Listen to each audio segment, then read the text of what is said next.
Peter Gray from the A Review in Australia. Hello, Max. Hello, David. Hi, Hello. Peter.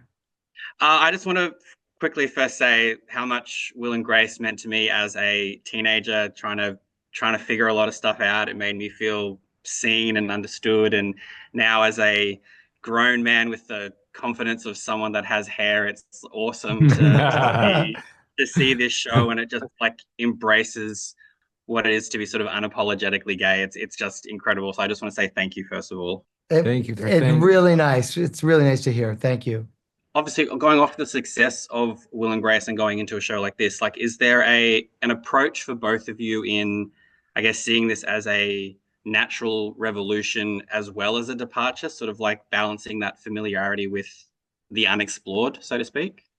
Yes, that is kind of that's pretty much how I would describe it. I mean, we didn't set out to say to each other, okay, what's going to be the next evolutionary step in, sort of in gay representation on multi-camera sitcoms. What we did was, you know, it's sort of we wrote Will and Grace when we were that age, and now we're this age, and we want to cover characters that are similar in some ways and very different in others, but happen to be our age. Mm. I mean, that really is the whole evolution. That's the whole of it. I guess being on a streaming, like as much as it's the multi-cam sitcom made me also feel very like I was like, oh, I'm so glad that that format is still around. But being on a streaming service, like, does that give a certain, I guess, license to go places that you couldn't before? Because like I'll say, the language in this, when the great Linda Lavin says what time is, I was like, wow, that that was unexpected. As an Australian, we say that word all the time, so that was awesome. But I was like, does it give you a certain license to be able to go, okay, we're on a streaming service, we have that buffer, we can sort of say the things that maybe we wanted to say back then? Absolutely. I mean, it's part of the job now, I'm glad though to hear that you like multicams and it sounds like you want to see them again and we feel like with this go around maybe we get to freshen up the way that it's done because we're on Hulu and they will allow us to go places that we weren't allowed to go when we did it on a network for NBC with Will and Grace. No, yeah, I was someone, as I said, Will and Grace, but like Friends, like suddenly Susan, Veronica's Closet, all of that. Like I was like, that's the sort of shows that I had watching, you know, every sort of Monday night here in Australia. So it's like I was so happy to see the multicam format come back. And then obviously, mentioning Linda, who like the way that that episode was handled was so like beautiful. But the chemistry is so key. So like, how did it come about that you got Linda Lavin, Nathan Lane, Matt Bomer? Like, it's the cast here is just everyone just feels so lived in. Like, how did the process go about for you in finding just the right people to give us these beautiful characters? It was a lot of luck and Ryan Murphy. Yeah.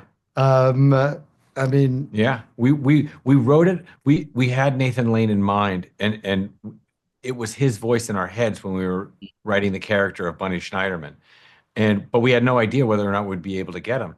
And then when Ryan got involved, he said, I think this would be a good vehicle for Nathan Lane. It's like, really, do you? Because we think so too. He's like, why don't I get it to him on the set of one of my shows tomorrow and see what he says? And that is exactly what happened. And the next day he was doing the show. I mean, it really was one of those extraordinary things where, oh, you mean things can come together this quickly when Ryan Murphy's on it? but there, Great. there was a lot that took place in the making of this show that felt like it was meant to be. This was going to work. It was it.